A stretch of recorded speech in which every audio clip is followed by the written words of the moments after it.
అగ్నిసాక్షిగా episode 46.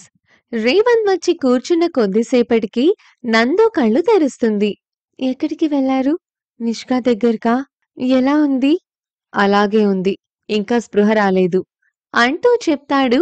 మౌనంగా ఉండిపోతుంది. ఉదయానికల్లా స్పృహలోకి వస్తుంది. నువ్వు బాధపడకు అని చెప్తాడు ఆమె చెయ్యి పట్టుకొని. "హ్మ్" అంటుంది నందు. తెల్లవారుతుంది. అన్నపూర్ణ లేచి అక్కడికి రాగానే ఇద్దరూ లేచి నిలబడతారు. నిష్కాకి స్పృహ వచ్చిందా? లేదు నాని, ఇంకా టైం పడుతుందట. అయితే నేనిక్కడ ఉంటాను. మీరు ఇంటికి వెళ్ళి ఫ్రెష్ అయ్యి కావాల్సినవి తీసుకురండి అని చెప్పగానే సరే అంటూ ఇద్దరూ బయలుదేరతారు. కొద్దిసేపటికి ఇంటికి చేరుకుంటారు. నందు ఫాస్ట్‌గా కిచెన్‌లోకి వెళ్లి లైట్‌గా ఇడ్లీ చేద్దామనుకుంటుంది.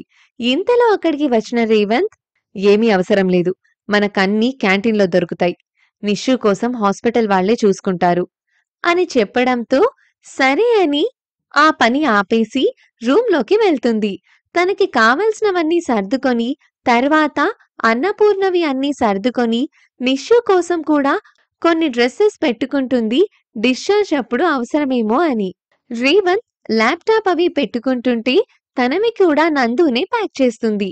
కొద్దిసేపటి తర్వాత ఇద్దరూ ఫ్రెష్ అయ్యి హాస్పిటల్‌కి బయలుదేరతారు. దారిలో రాము గారికి కాల్ చేసి విషయం చెప్తుంది నందు. రాము గారు, మేమిప్పుడే బయలుదేరుతున్నాము అని చెప్పి కాల్ కట్ చేస్తాడు. అంకుల్ వాళ్ళని ఎందుకు కంగారు పెట్టడం? చెప్పాలండి. ఇంత జరిగినా చెప్పకపోతే అయిన వాళ్ళకి చెప్పలేదు అని తర్వాత బాధపడతారు. ఓహ్! అంటాడు. అంతా విని ఇవేమీ తెలియని రేవంత్. ఇద్దరూ కొద్దిసేపటికి హాస్పిటల్‌కి చేరుకుంటారు. దారిలో నిత్యాకి కూడా కాల్ చేసి చెప్తుంది. అన్నపూర్ణని ఫ్రెష్ అవ్వడానికి పంపిస్తారు. ఆమెతో పాటుగా రూమ్‌కి వెళ్లి వాళ్ళు తెచ్చినవన్నీ రూమ్‌లో పెట్టేస్తుంది నందు. కొద్దిసేపటి తర్వాత నిష్కాకి స్పృహ వస్తుంది. అమ్మా! అంటూ కలవరిస్తూ ఉంటుంది.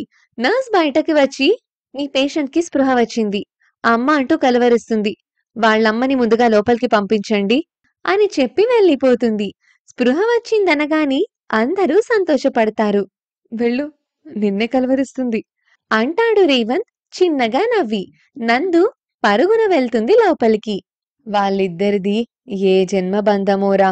నీకు నందు మాత్రమే సరైన భార్య అంటుంది వెళ్ళిన నందుని చూస్తూ అన్నపూర్ణ.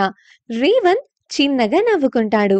లోపలికి వెళ్ళిన నందు నిష్కా తల నిమురుతూ నిషూ అంటూ పిలుస్తుంది.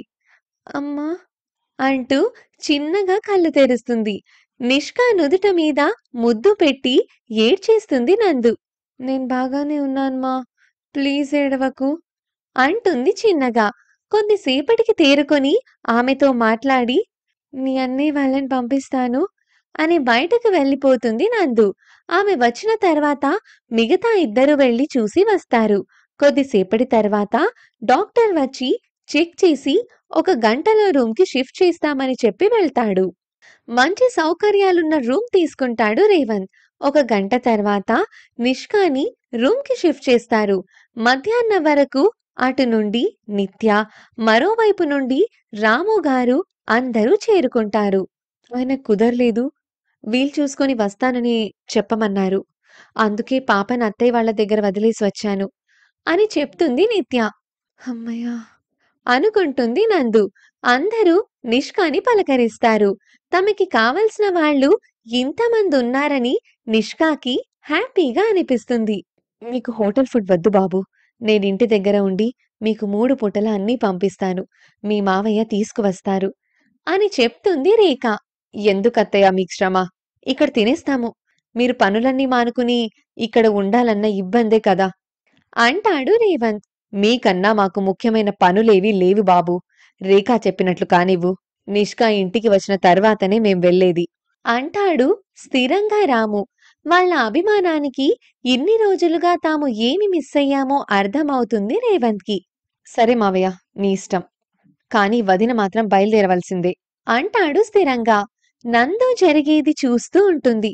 "నేను కూడా ఉంటాను" అంటుంది నిష్క. "వద్దు. ఇప్పుడు నిష్కాని చూశారు కదా! తను బాగానే ఉంది. మీరు పాపని వదిలేసి ఇక్కడ ఉండవద్దు. అందరము ఉన్నాం కదా! కొద్దిసేపట్లో మీరు బయలుదేరండి అంటాడు రేవంత్. అందరూ అదే మాట మీద ఉండడంతో గంట తర్వాత నిత్య బయలుదేరి వెళ్ళిపోతుంది. బాబూ, ఒకసారి నందుని పంపితే ఏవెక్కడున్నాయో నాకు చూపించి వస్తుంది. నేను మీకు రాత్రికి భోజనం పంపిస్తాను అంటుంది రేఖ. అలాగే అత్తయ్య, మీతో నందుని తీసుకువెళ్ళండి. తను మీకన్నీ చూపించి ఫ్రెష్ అయి వస్తుంది.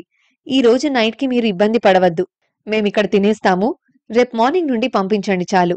అలాగే ఫుడ్ రెడీ అవ్వగానే కాల్ చేస్తే నేను డ్రైవర్తో మన కారు పంపిస్తాను. మామయ్య అందులో వచ్చేయవచ్చు.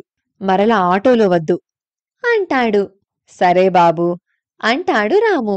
అలా రోజూ రేఖ 3 పూటలా ఇంటి దగ్గర్నుండి పంపిస్తూ ఉంటే రాము హాస్పిటల్‌కి తీసుకువస్తూ ఉంటాడు.